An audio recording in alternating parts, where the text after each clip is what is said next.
I mean, I thought it was probably as impressive as any team I've had at Buffalo or Arizona State in a close scrimmage setting, without going elaborating on a lot of details, because I think the nature of that is to keep what happens there in a contained way and just allow both teams to get what they need to get out of it and move on. But it was highly positive for us. Was it validating of the thoughts that you had about what you might see?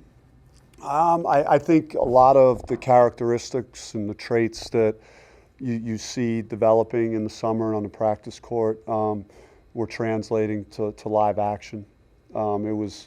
It was probably the best the group that I've had has communicated this early, and so there was a couple of segments today where we didn't do that, and on defense and when you see it all the time and you have been, it's more noticeable. Hey, what's going on? Why aren't we talking?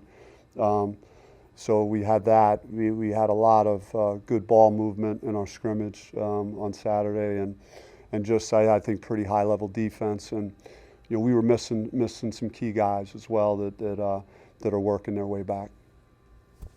How do you feel about just sort of the overall fluidity of the half-court offense right now? And you mentioned the ball movement. How is everything just kind of flowing there?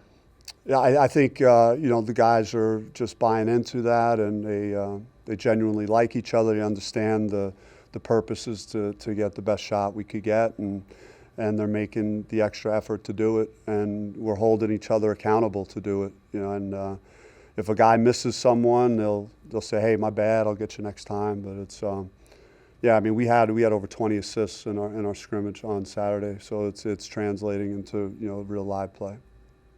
Since so many guys are coming from all different places, what have you kind of observed about how the team has come together, both on and off the court? I just think I was a little bit concerned just when you have so many new people and there's this, I don't know, a stigma or whatever that there's no way you could bring a new group of people together, and it's going to take a lot of time, and it still possibly can. I mean, I don't know.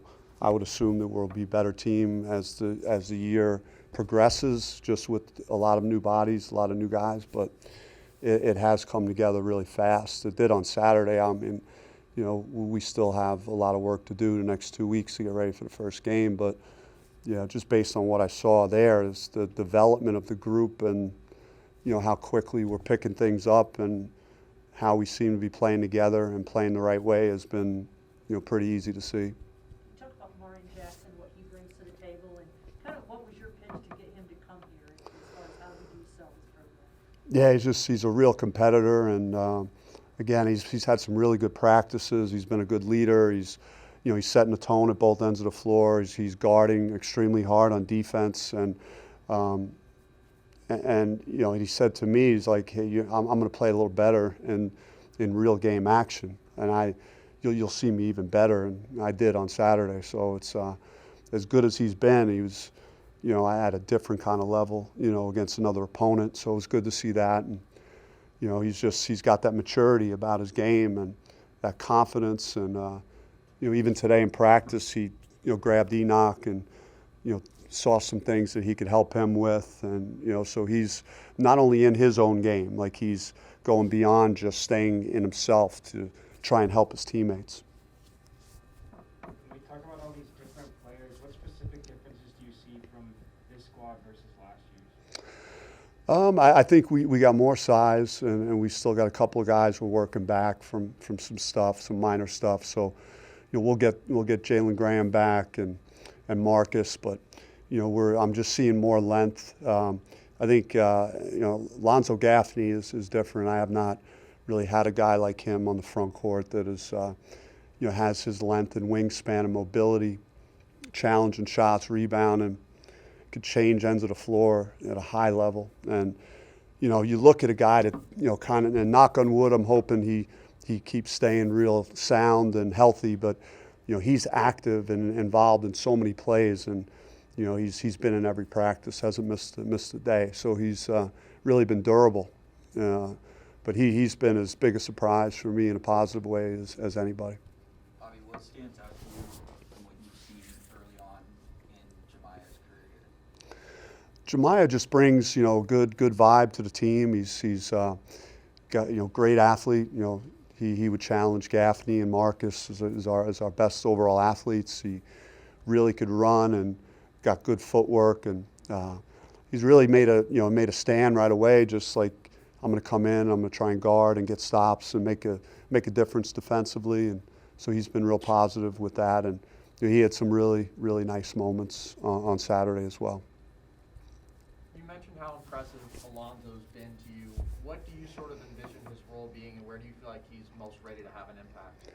I mean, he's very versatile, and he can play multiple positions, and there's a lot of flexibility on defense to switch him on multiple guards, center, whatever. I mean, he guards every position, and then he'll go after the ball and rebound. So he's a unique guy. Just has a lot of he brings a lot of skills to the table, and he could step away if he's at the 5, and he could shoot the 3. So it brings a different dimension to your offense.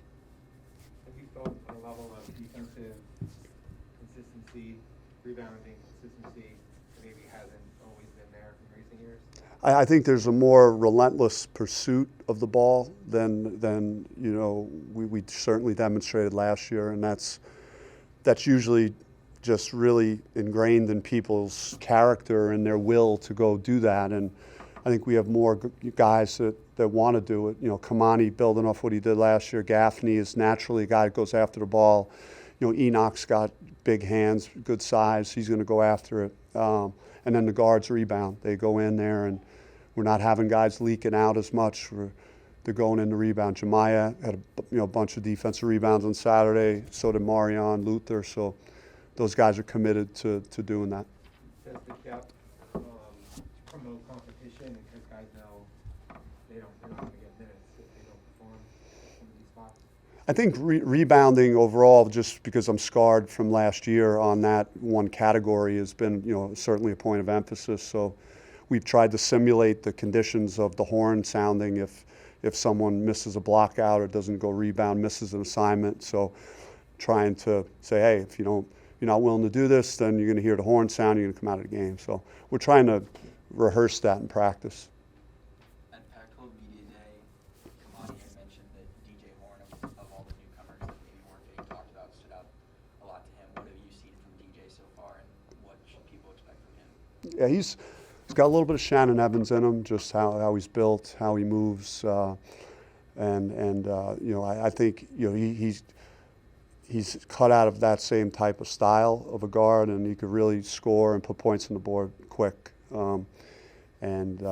showed that on Saturday, and he's got experience. He averaged 15 a game, in a good league last year, and so I'm not surprised he's doing well. Same kinds of things he was showing me throughout the summer. He's another guy that hasn't really missed anything either. He's been really again, not injured at all, and just been available, and just he creates a lot of offense for us.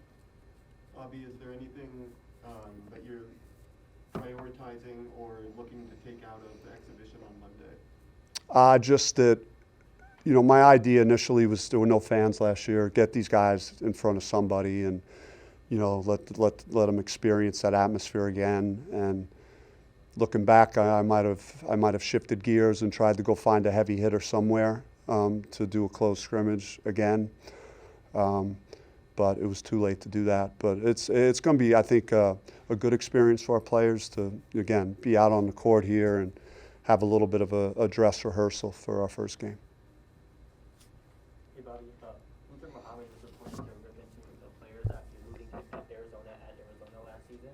So what does that say about Muhammad as a leader on the court, and what value does the veteran presence? I'm sorry, could you repeat that question? I didn't hear the first part. Yeah. I said Luther Muhammad was reported to rip into the players last season after losing to Arizona at Arizona last season. So what does that say about Muhammad as a leader on the court, and what value does that presence bring to the team? Well, that's what he's been doing in practice. If practice is sliding, and he's another voice, and it's not the coaches constantly demanding and hoping and trying to urge guys to compete and play harder. And we haven't had to do that a whole lot, to be honest. I mean, this group, usually day in and day out has come in with the right mindset and approach to at least competing and working. So I haven't had to coach effort as much, but when we dip or we're not concentrating or we're not executing, then Luther's really one of the main guys that's going to be vocal about that. I appreciate you guys. Thank you. Hey, let's Moonlit Madness on Friday. Please encourage everyone to get out. It should be a great hour program and get a chance to see all these guys.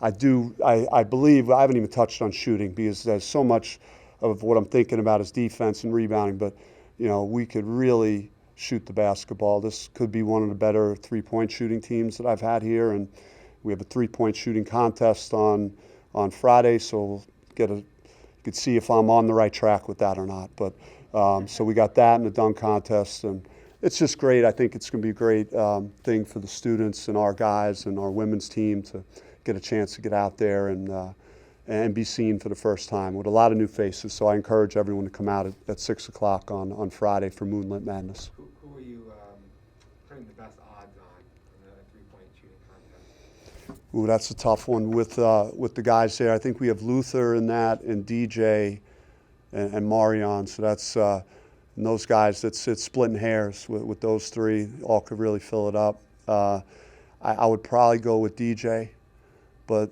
that's just like being a numbers guy. His DJ was like 43 or 44 from three last year, and so he was slightly ahead of the other two guys. But they all could fill it up. And then I would have to say Gaffney in the dunk contest. It would be my early pick with the way he could stretch out and go to the top of the block. So it should be pretty fun.